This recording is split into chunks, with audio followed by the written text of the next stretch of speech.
Welcome to KIKI's chat show. Today is Wednesday, the 13th of October. So the power number today is 4. So look it up. It could be a good number for you. Now, our topic today is the Ghanaian LGBTQI plus riddle. I don't know what all of it means, but I do know that something is going on in Ghana.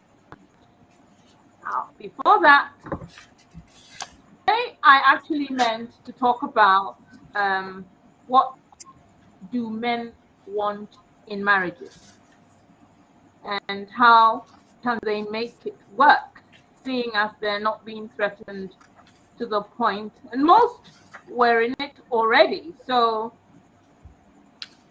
we're hoping that they would come and talk about it. Well, most of the men sent me jokes about marriage. Some sent me video clips about marriage, and some refused in case it upset their marriages, those who were in the marriage.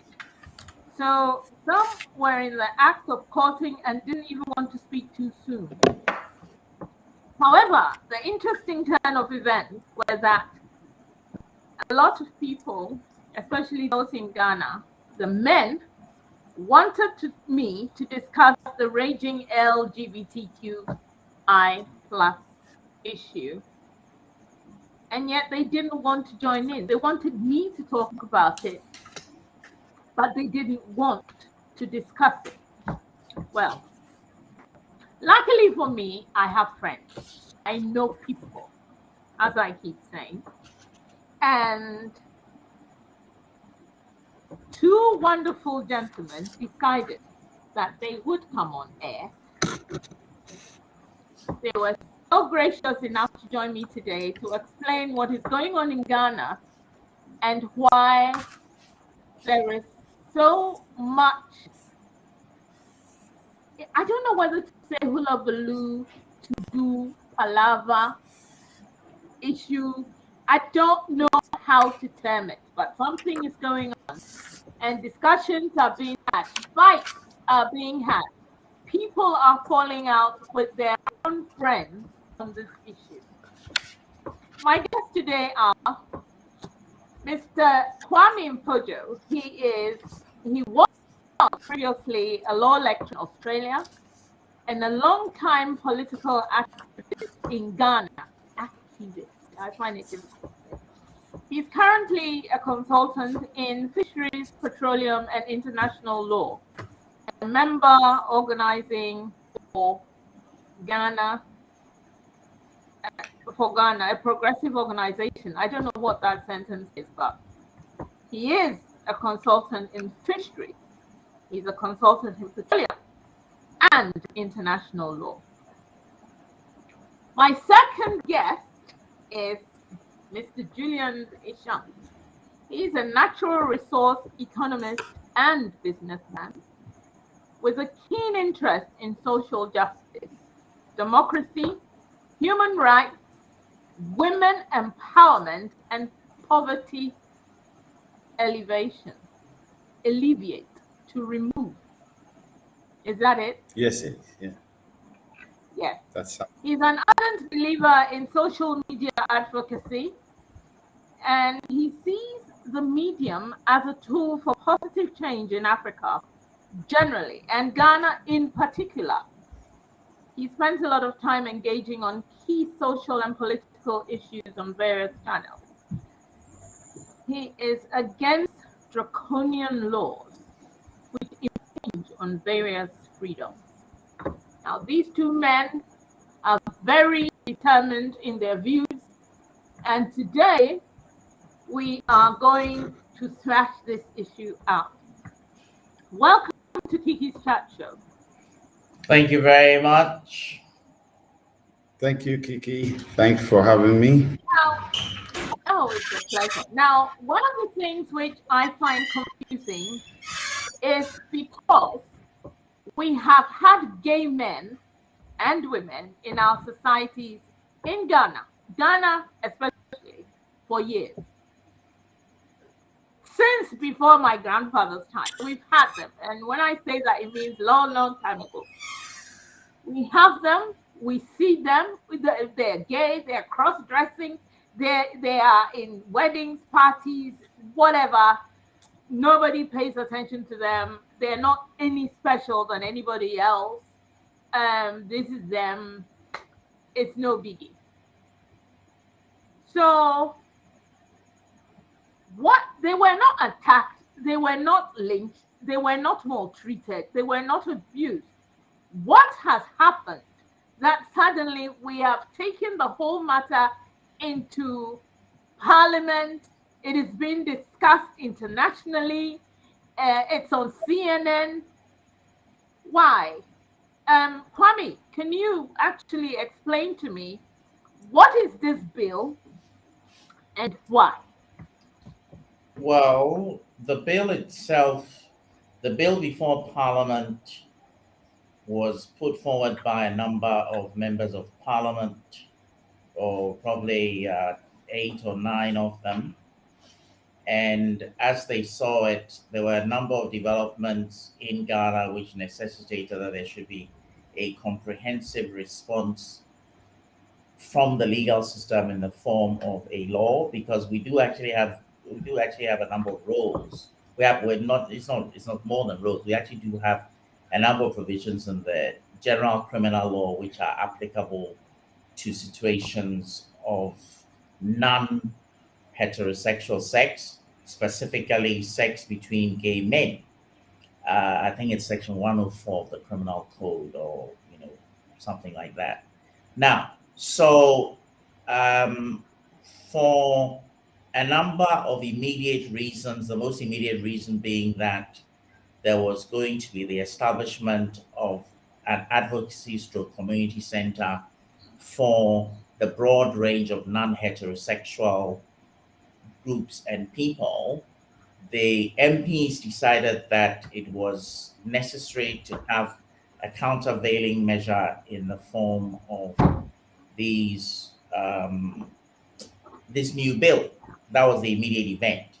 But the background has been a growing concern that the broad range of non-heterosexual behaviors, activities, approaches, ways of looking at life, culture has started becoming really quite visible in Ghana, and contrary to the previous situation where people were basically present, known, but not that visible, from the non-heterosexual group perspective, they have actually wanted to be visible in ways which should be regarded by them as normal, but which of course other people regard as being abnormal or threatening. So 2 events, or what? No, not even 2 events. One really specific catalytic event: the attempt to open publicly a center. And as I understand it, the Australian High Commissioner was, I may be wrong on this, the Australian High Commissioner was actually present at the ceremony to try and open out in a very public way a community center and a space for non-heterosexual people to go and express themselves. Now, you notice that I keep on saying non-heterosexual people because the bill actually goes through a very wide range of people, and all of whom it criminalizes. So basically, transsexuals, people who are described as intersex, people who are gay in the sense of being gay men, people who are lesbian, people who are transgender in some form. Every single form of presence, which is a difference or a supposed deviation from the norm, men and women being the norm, is currently proposed to be criminalized by the bill. And it is supposed to be criminalized in a number of different ways. The most important, I'm not actually going to go through the sections, but the most important way in which it is criminalized is that sexual behavior, sexual intercourse itself is specifically criminalized. The promotion in any way of attitudes, ideas, cartoons, anything to do with the non-heterosexual groups which are prohibited is also prohibited. So that, for example, if the law comes into effect, as far as this show is concerned, we can be viewed as discussing and therefore possibly promoting. And the penalty, if you were in Ghana, would be that it would be a jail sentence of up to 10 years. Now, additionally, a general duty is imposed on everybody in Ghana, all individual citizens, public institutions, mosques, churches, everybody and everything in Ghana has a public duty under clause 3 of the bill stroke act to prevent and also to report any activity or behavior which relates to promotion as well as the actual sexual intercourse. Another interesting provision is, and I think I should actually just talk about the punishment regime, because that's actually the more bothersome one. So basically, the intention is that all gay people should be reported by people who have anything to do with them, their parents, their children, their friends. That's number one. And two, if you are actually reported and you are either being charged or you've been convicted or any part of the legal process, you are required to choose yourself to submit yourself to treatment. Now, this treatment is to be approved medical treatment, and the approved medical treatments that we know of, which are in operation in some countries, are one, chemical castration. So you basically have to take pills over a certain period of time to ensure that you lose, your testosterone level is lowered, and your libido basically disappears over a period of time. So that's chemical castration. And then you're supposed to be subject to what's called electrotherapy or conversion therapy, which involves, there's a number of different options. Something can be implanted in your head to basically send electric shocks to you if you see a man or a woman whom you're attracted to, if you're of the same sex. There's a system in which there's a set of procedures. These are all medical procedures which are in place in some countries, including, for example, China. Right. So basically, over a period of a year, you are supposed to go to hospital. They will show you pictures of gay men or images which stimulate women, and then they will actually apply electric shocks to you if they've got something else implanted on your head, and it shows that you are showing physical desire, because physical desire has electronic signals in the brain. So they will give you electric shocks. So like a dog, like Pavlov's famous dog, you basically associate negativity, electric shocks, with looking at another person of the same sex and then feeling desire for them. Now, I'll just say one last thing before we sort of Julian and you and anybody else comes in. Now, the really important thing is that people have not read the bill. They have not read the bill. And when you actually go through what the bill is proposing, you find that people go quiet and they are not necessarily as actively in support as they should be. Now, the thing is this, though, that there is widespread hostility to non-heterosexual people. And even though this particular format of the bill may be draconian and may be over the top, it is quite possible that some form of legislation, which is more than reasonably restrictive, will eventually pass through Parliament. So look, I'll just stop there, and other comments can be made. I'm totally gobsmacked. To implant things in people's heads, to put people in prison if you harbor a homosexual, to forced medical intervention for intersex children, and forced payment for the procedure. Yes. 5 to 10 years, Conversion 5 to 10 years in prison for donating to LGBT organizations. Let me just read from the list. Extradition of Ghanaians abroad to be prosecuted in Ghana under this bill if they engage, if they engage in any behavior abroad which falls within the ambit of the bill. Then disbandment of all organizations or groups which are in any way supportive of LGBTQ groups. And now, maybe actually just give me one more minute. Let me just explain. Now, the most important point about all of this, apart from that it's horrifying, is very simply that all these rules, including prohibition of organizations and prohibition of meetings, actually go against significant sections of the Constitution. I'm not going to go through again. I don't want to turn this into a highly legalistic thing. I mean, there are documents available which can be placed on your website or whatever, and so on and so forth. But every single thing in here goes in some way against the Constitution, and that is a framework within, for example, I myself and a number of other people have actually been mounting what is hopefully a broadening public campaign to make people aware. But is this actually going to stop? I don't think so, because the churches are massively mobilized against it. And even when you go through a lot of this stuff and you point out that we're talking about stuff which is the same as laws from the Nazi period, people just tell you, quite frankly, that they don't care. So really, I mean, this is the situation. So I'll just stop. And yeah. Okay, so you've outlined the horrors of what is in. Now, in our Constitution, we talk about human rights.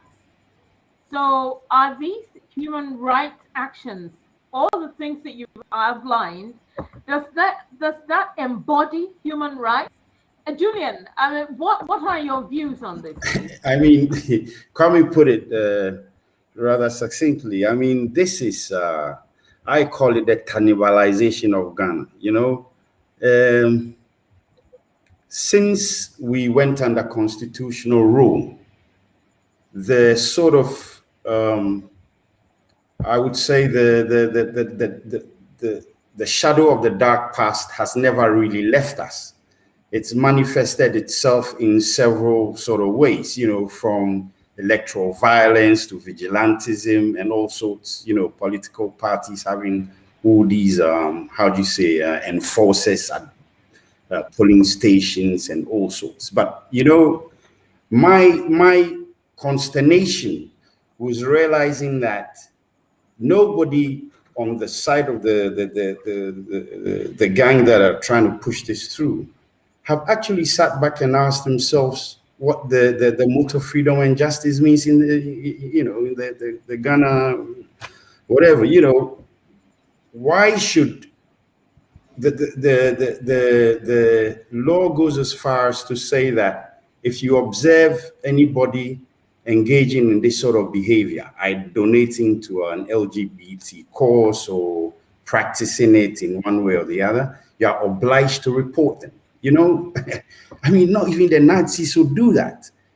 This, for me, is a very slippery slope down to taking us down tyranny, fascism, the removal of our rights.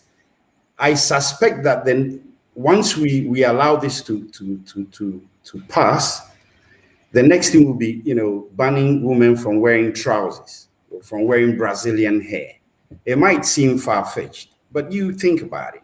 If I run a hotel and it says you shouldn't provide accommodation to people that you suspect or know might be LGBT, hotels will have to now ask, clients what their sexuality is. You're right. You're right. I mean, this is. You're right. You're a businessman. Okay, so but let me tell you something. People are running around Ghana saying fix the country, fix the nation, all of this. All right. How do we fix the nation when we have actually created a tourism node, year of return? Well, Corona sort of messed things up. There's a survey that says Costa Rica is the first country everybody wants to go to after the pandemic, and Ghana is the second. Who in their right mind is going to come to Ghana with these kind of laws? Yeah. And how do we provide the jobs for the youth? Because everybody knows tourism creates the most jobs. How are we going to square the circle? If we don't get the tourism after Corona, the government is broke. I mean, how do we build the roads? You know, nobody is thinking. But let me just say something, okay? This I call it the Talibanization of Ghana, because these Christian fundamentalists, to me, I'm Christian, I'm Anglican, I believe in God, I go to church when I can, and I think I'm more compassionate than a lot of these people who live in a Tower of Babel and speak tongues that they don't even understand.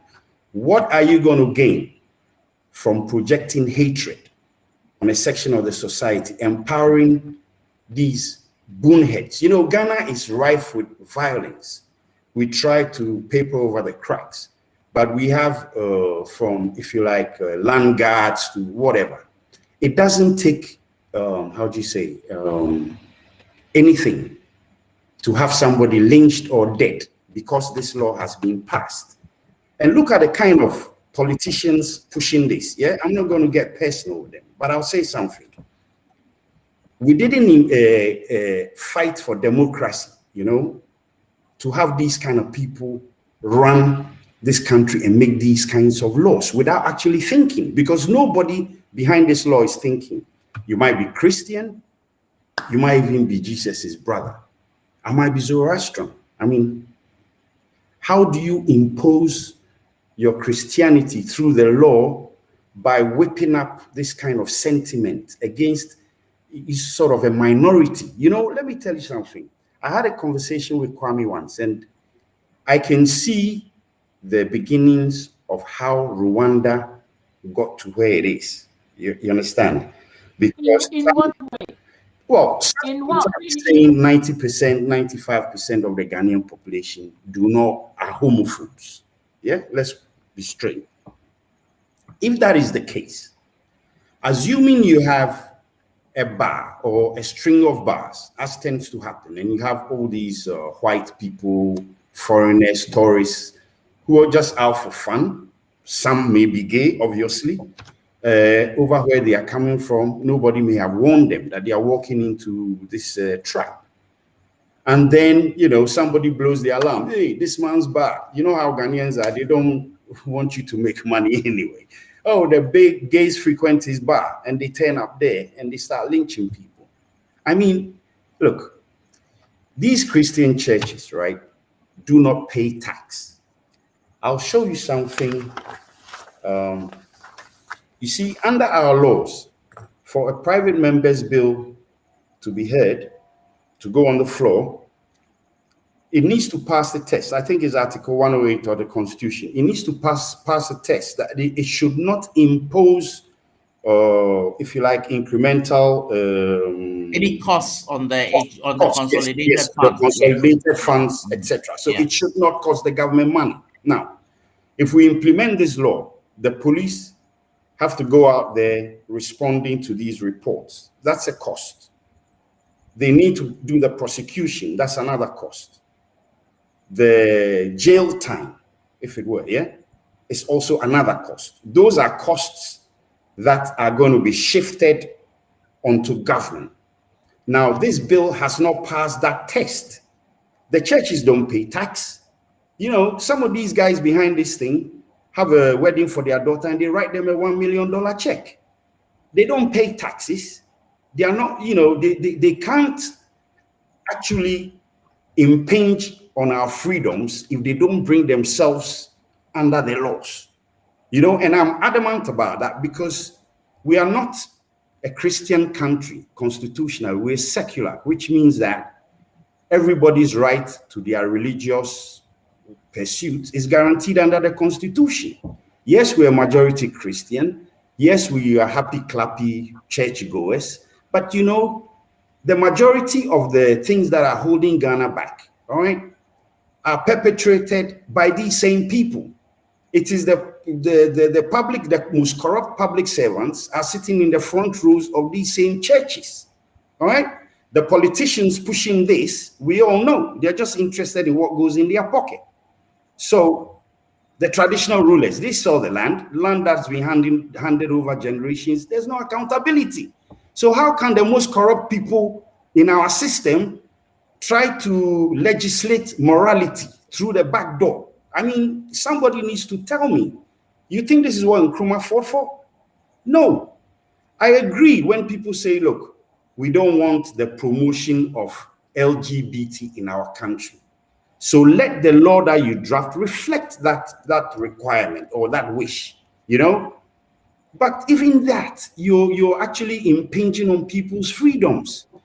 You know, so Yeah. I mean, I'm at a loss as how we got here and how a country that has, you know, educated people since before 1957 for free ended up having this kind of I don't know, you know, this is monkey business if you ask me. All right, it's not civilized, and it's not about importing what a white man does, because Christianity itself, which is actually pushing this, is a white man's custom and tradition.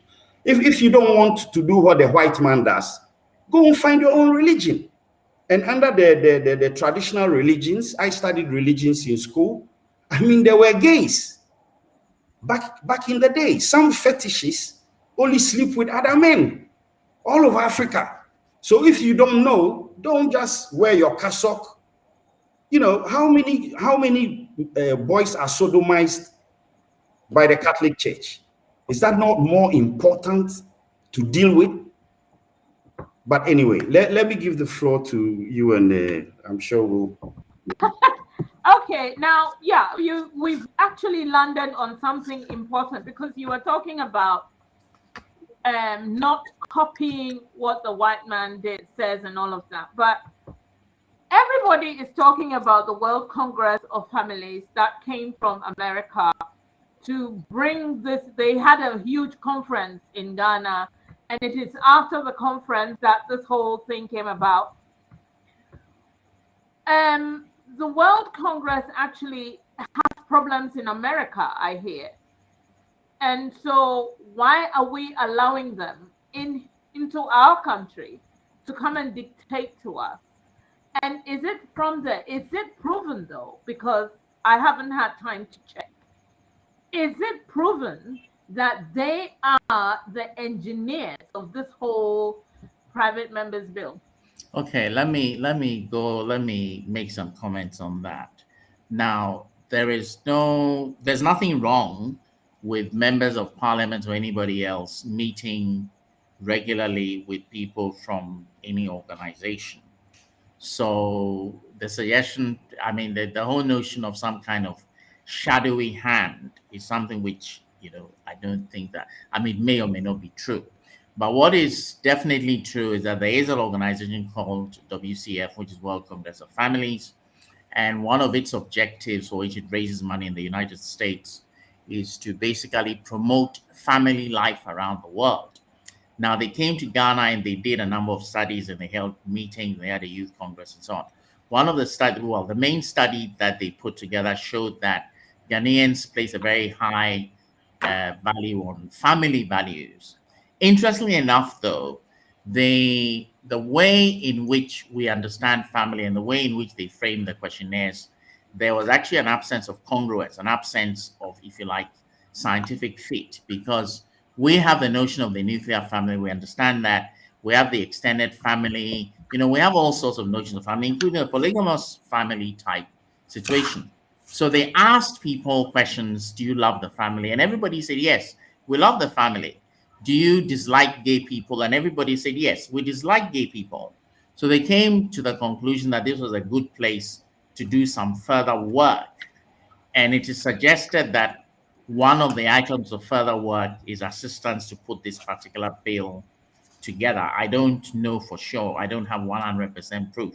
But the WCF has definitely been here, and they have been influential in helping to reposition this item on the political agenda. But over the last 2 decades, it has definitely been an issue of concern because of the internet and the ways in which the internet has made all kinds of sexualities available for people to actually look at, basically, whether in the form of videos, whether in the form of porn, and so on and so forth. So there has definitely been an increase in the number of people who feel very comfortable with expressing non-heterosexual forms of both sexual intercourse, culture associated with dress, the body, and so on. A lot of that has very sharply changed and become quite highly visible. And then there's also the economic dimension, which is the fact that people are making homosexual porn videos for money, basically. So there's so many factors in here, which basically has led to a much more increased visibility. But as to whether that then leads us to the kinds of criminalization, chemical castration, and all those things, I don't think that it necessarily automatically does. I think that when the bill goes through Parliament, it will undergo some quite significant changes. But I am actually more concerned about the fact that, and this is my political views, rather than to do with the bill itself as such, because there are a group of fundamentalist Christians who are behind this. Not all people who regard themselves as Christians in Ghana actually support this particular bill when you explain it to them. However, there is a core of fundamentalist Christians who do have an agenda of trying to establish Ghana as some form of Christian state. And in fact, in a recent program on City TV, one of the people, Professor Aka, actually more or less said that in his view, Ghana is a Christian religious state. Now, that's actually against the constitution. To get there, though, after rounding up the Rastafarians, after rounding up the gay people, the next step in line, I personally think, will be Muslims. And this will be done through an attack on polygamous marriage, because that one, you kick out the Muslims with your left leg and you kick the traditionalists with your right leg. And all the women in the town who've been badly treated by men will be on the side of this particular campaign. So this particular campaign to ban polygamous marriages will get wild support in Ghana. Now, the next step after that will be to cut down on various public Muslim, celebrationary practices and so on and so forth, because the main target of the fundamentalist Christians is to basically make sure that Muslims in general are held in check, because population increase stuff, people actually finding Islam more attractive. I'm not talking about the jihadi blowing up people kind of Islam. There are many, many forms of Islam. And, so Islam is a real competitor with fundamentalist Christianity at the moment. One last point before, I let other people have the floor. Now, it is also expected that when the cathedral becomes operative in, say, the next 4 years, let's say 4 years, Ghana is actually going to become a major center of Christianity in Africa. People will actually come and tour Ghana, go to the cathedral, go to the Bible Museum, and all that kind of stuff. And it is within that context that the drive for a further Christianization of Ghana is intended to occur. So I am here partly because, not because I don't like Christians, I'm critical of all sorts of things to do with Christianity, but I'm actually more concerned about the step-by-step stuff which we have seen and which we are starting to see. And that's really where the problem is, because this is a step-by-step process that the fundamentalist Christian ideologues actually see as being a requirement. Literally, their view is that before Christianity in Ghana, every knee must bow. Every knee must bow. Yeah?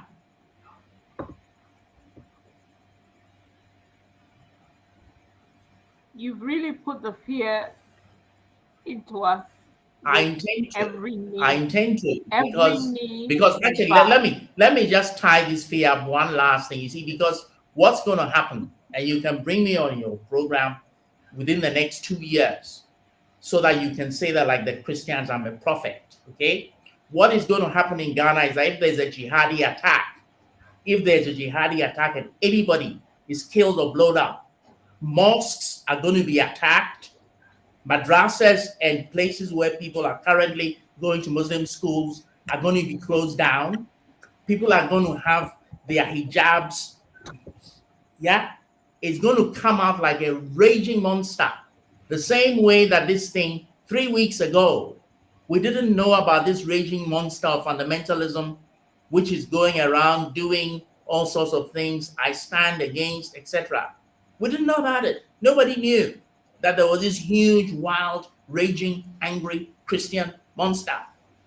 So we should pray that there isn't a jihadi attack, because if there is one, the intolerance that we will see in this town towards Muslim people, you have no idea, because it is there. I mean, I was shocked by this outburst, but there's more than 10 million people committed to this campaign to Christianize Ghana. But you see, is it, and this is a question. And I'm not going to say anything more. Julian, you have the floor. Okay. Look. Yeah. I am going to ask Julian a question, but my main question to both of you, including Julian, is what is, Ghana says it's a Christian country, even though that's against the constitution, and we really are secular.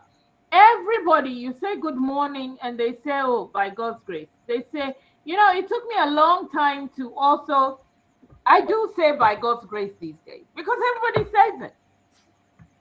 And my question is, do they actually mean it? Do they just repeat what is said because it is supposed to be said, and therefore people are behaving in a certain way because it's expected of them?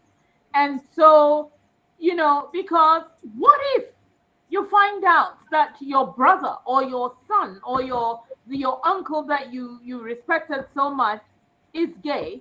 Are you going to mention his name to the police to let him be arrested? I mean, are there going to be religious police or religious army? What is happening here? Well, to enforce all this stuff, you actually have to have an apparatus. So we have two options. We can pass a law which is not going to be enforced, which is normal, or we will pass a law that is actually going to be enforced, in which case, yes, we'll have to have some version of Ministry of Vice and Virtue, and we'll have to have a special unit, we'll have to have a special court, we'll have to, these are all things which need to be done if the law is to be effectively implemented. Okay? I mean, it really is that simple. I've seen somebody here who is basically saying this is far-fetched. Well, yes, it may be far-fetched, but because of the accelerated pace in which things move nowadays historically, something which previously used to take a decade to happen, now it happens in 2 years because of the accelerated pace of everything. People don't understand this acceleration issue. Anyway, Julian, please say something. Kwame, you sort of you put it in the right context. You see, this is what the military strategists call mission creep. Initially, these churches proliferated under, the dark days of the PNDC when everybody was stressed out, and they've gained so much traction.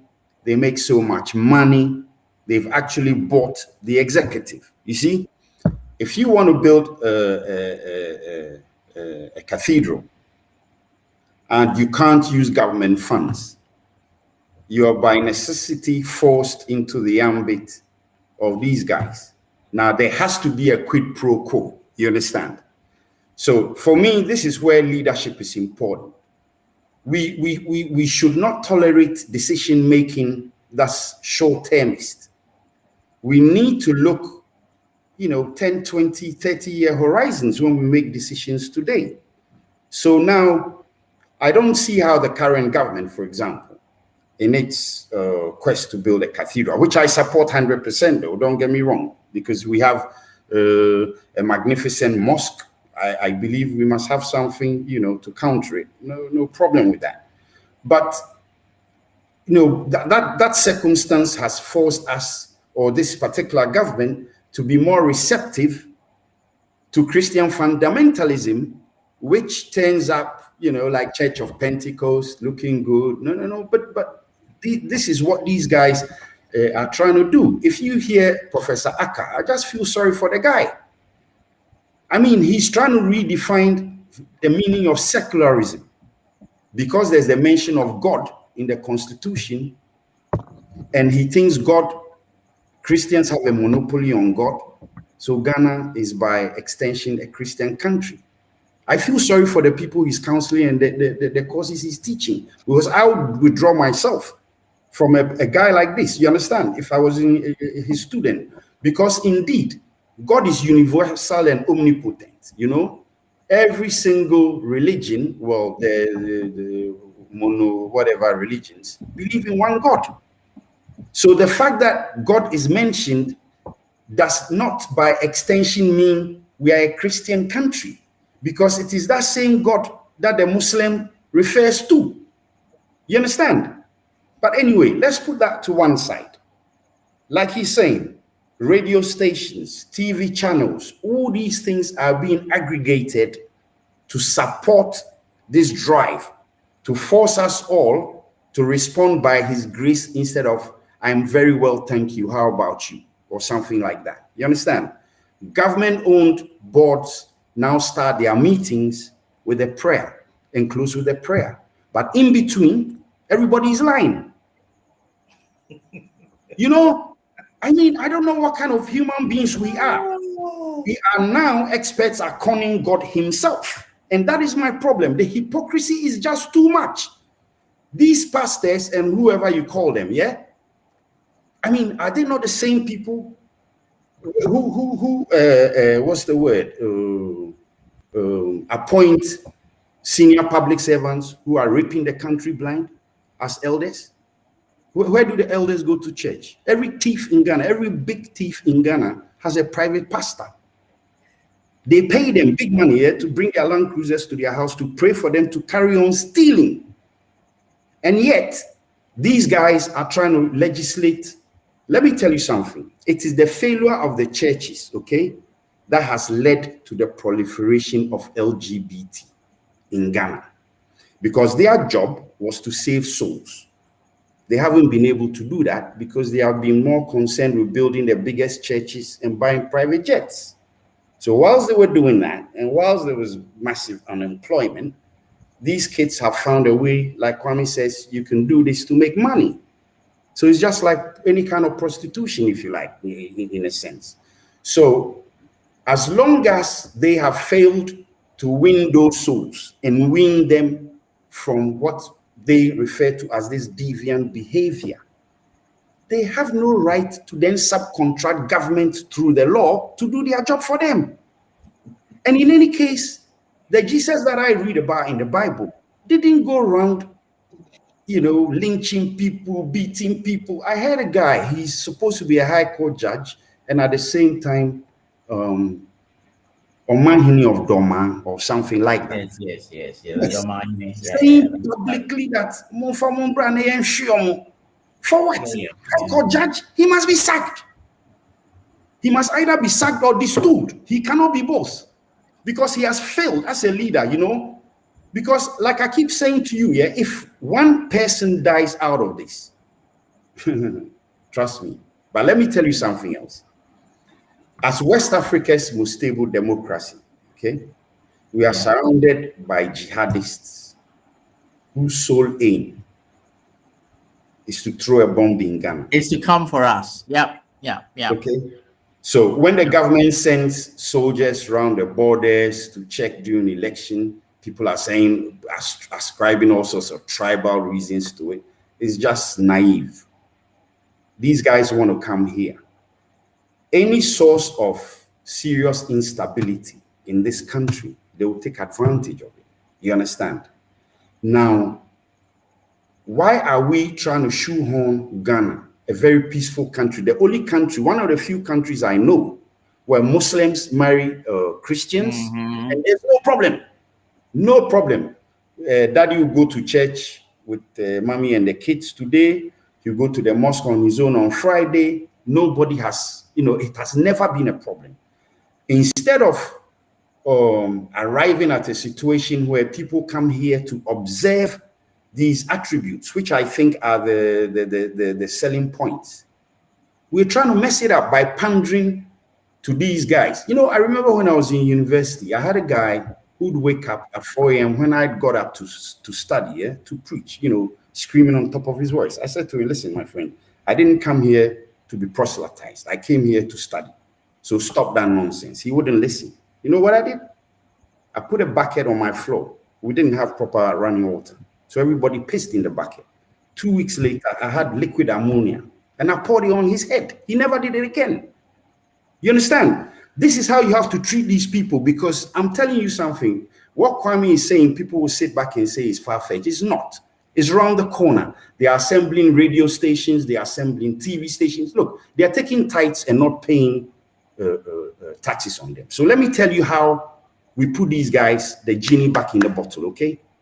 Anybody who claims he's a leader in Ghana must protect the secularism this country was built on, must protect our rights under the Constitution, which, by the way, happen to be in conformity with the United Nations human rights laws, okay? So unless we're going to withdraw from the UN and all the other Pan-African associations we belong to, these guys must be told to shut up.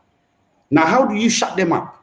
You tax them, you regulate them, you make sure that each clergyman does not just claim that I've been called by the Holy Spirit, all right?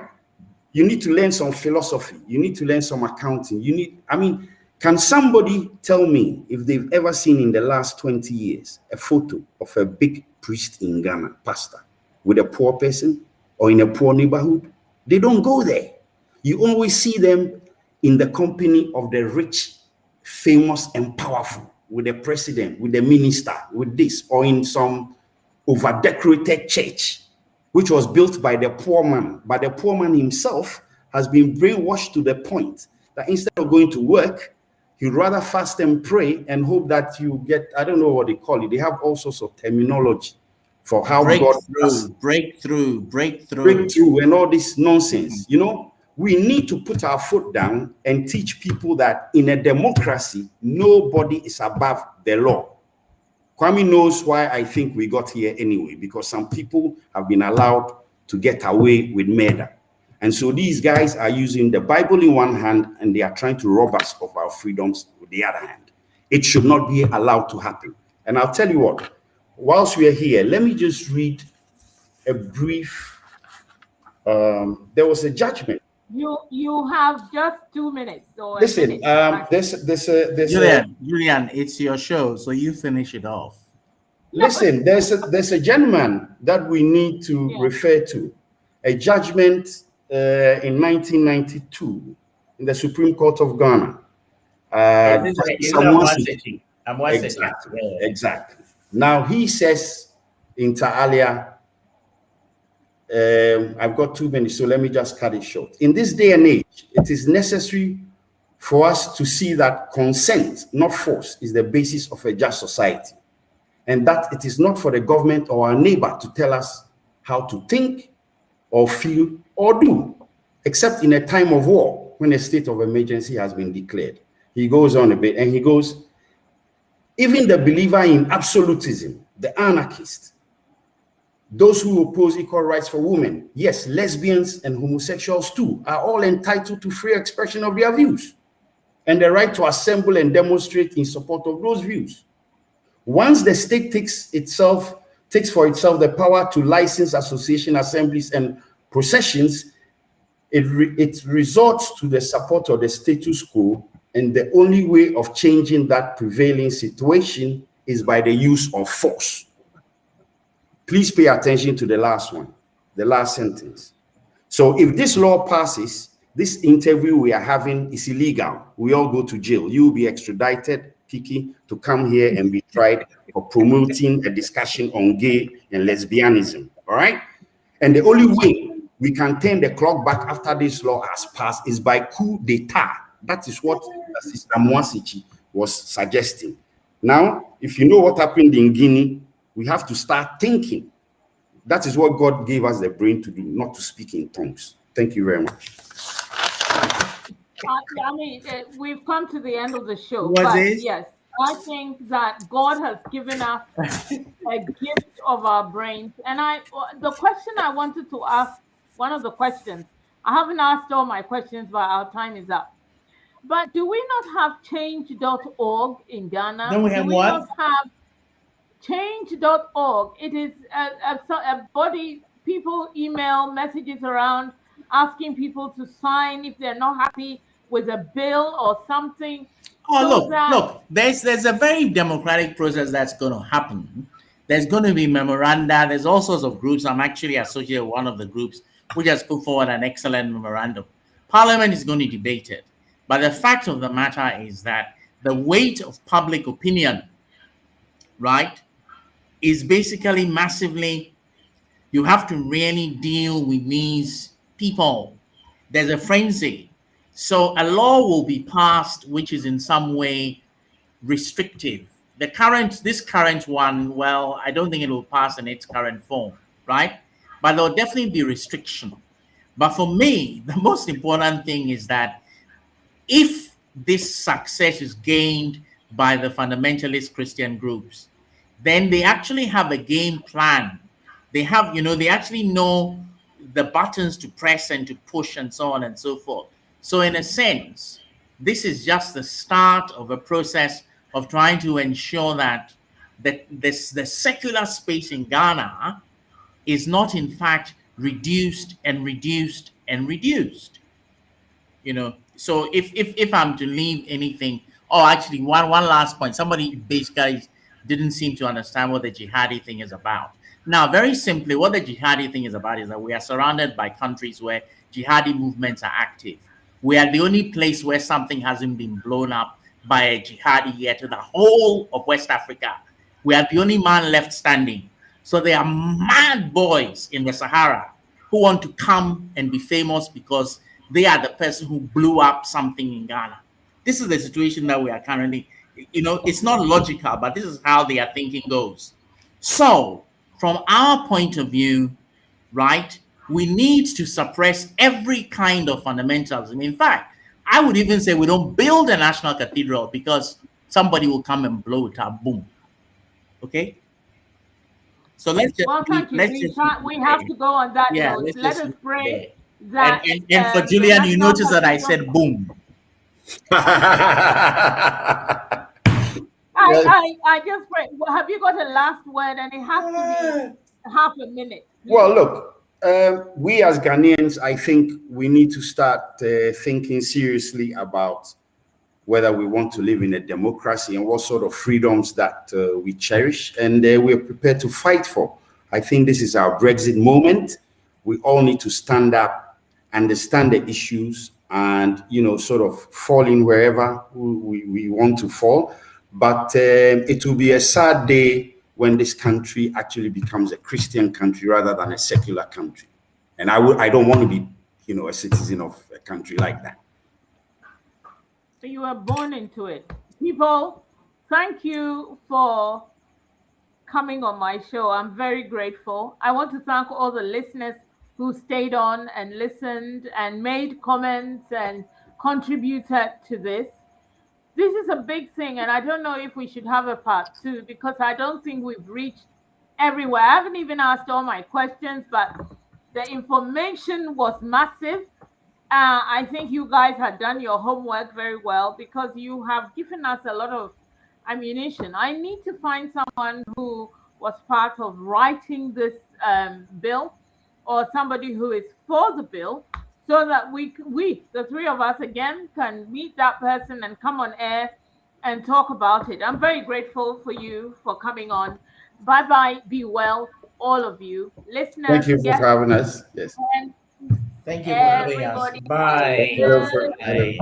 Bye. Bye-bye. Guys, stay. I'm going to come off, but you can stay.